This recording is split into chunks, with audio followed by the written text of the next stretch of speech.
Fad's three things, the wild card edition with the Bills and the Steelers. Number one, Bills turnovers continue to be a problem. Obviously, mostly it's Josh Allen, but there have been other culprits at times during the year. No matter what, it's something they need to control.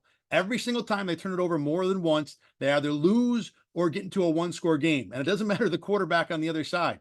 Tyrod Taylor, Easton Stick, Tua, the Bills have had problems with all of them when they give the ball over to the other team on their own.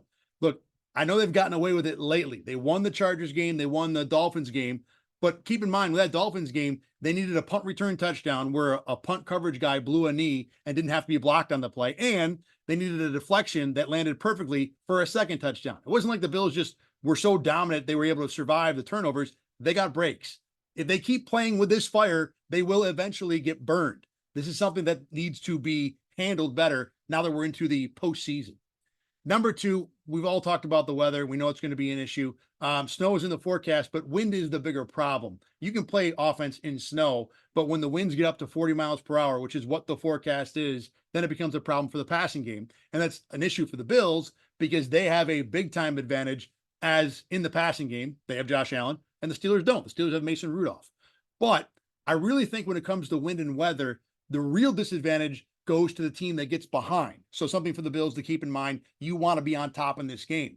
All that said, I think the Bills are better prepared to handle a game where weather is an issue than they have been in a long time. The offensive line is much better. They've proven they can be really good run blocking. James Cook has proven that he can be, I don't know about a workhorse back, but he can have big games. He is a guy that at times you can rely on. So if this game does stay rushing only to where you really can't throw or it's difficult to throw, I think it's a game the Bills can hang in. You don't have to force Josh Allen to try and fire 10-yard outs through gale force winds. He can do it, but don't ask him to if you don't have to. And I don't know if the Bills have to in this game. Now, the best running back in the game, number three, is really going to be Najee Harris, at least for the conditions. You talk about a guy that can go between the tackles, that can just grind out yards. I mean, if this weather is going to be bad and snowy and old school 3 yards in a cloud of black things, then Harris is the guy who's built for this weather. And I think more importantly, if the Steelers do win this game, yeah, turnovers will probably be a factor. But in addition, the hero is probably going to be Najee Harris. Since the Steelers changed coordinators back at Thanksgiving, Harris has had 4 of his best 5 games of the year. His last 2 games are both over 100 yards. He's looked like the guy who was a phenomenon as a rookie. And again, he is probably the most likely factor the Bills need to stop other than themselves turning the ball over in this game. Injuries are going to be an issue for the Bills. We know Taylor Rapp and Gabe Davis will not play.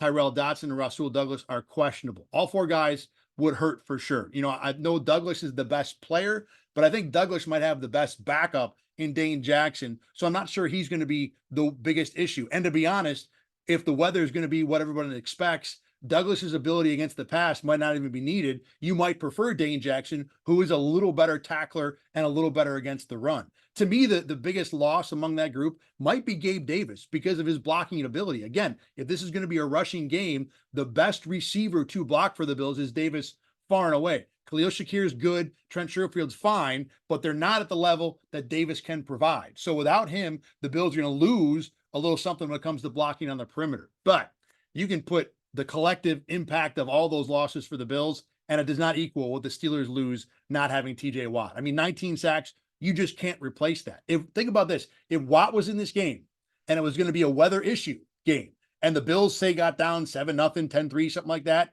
it would be a real problem for the Bills because Watt could literally just take this thing over. I know the O-line is better. Spencer Brown's had a great year, but TJ Watt is a one-of-a-kind talent, and the Bills not having to deal with it makes this game a whole lot easier for Buffalo. Look, they deserve to be big favorites for a reason. They're the better team. They're hotter. They've won 5 in a row. They figured a lot of things out lately, and I have a lot of confidence in what they can do. I'm still concerned about Buffalo helping Pittsburgh hang in the game with stupid turnovers, and the weather obviously is the kind of thing that might make this just a 14-13 game to begin with, which is exactly where the Steelers want to live. At the end of the day, if the Bills or this game needs saving, I trust Josh Allen to do it a whole lot more than I trust Mason Rudolph. So I think the Bills, like they've been doing the last few weeks, will figure a way out of this. I'll take the Bills 23-17, but I'll tell you what, the way the weather's looking, that under bet is looking very, very delicious.